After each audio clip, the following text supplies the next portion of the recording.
We've got 2 toddlers under 4, so we needed to make more room. We were going to buy a new house, but then we thought, well, we love it here. What if we just knock down, start again? Problem was, we found the process a little... Overwhelming. Even just talking to the architect, so many decisions. So how many bedrooms are you thinking? 3. 4. Wait, how many kids are we going to have? 3? 4. What about the layout? Have you thought about a pool? Yes. No.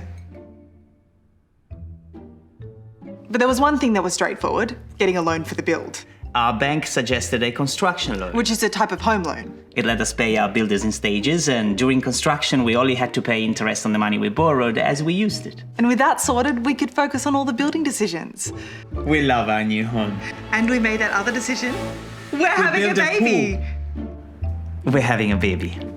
Talk to an ANZ home loan specialist about a knockdown and rebuild today.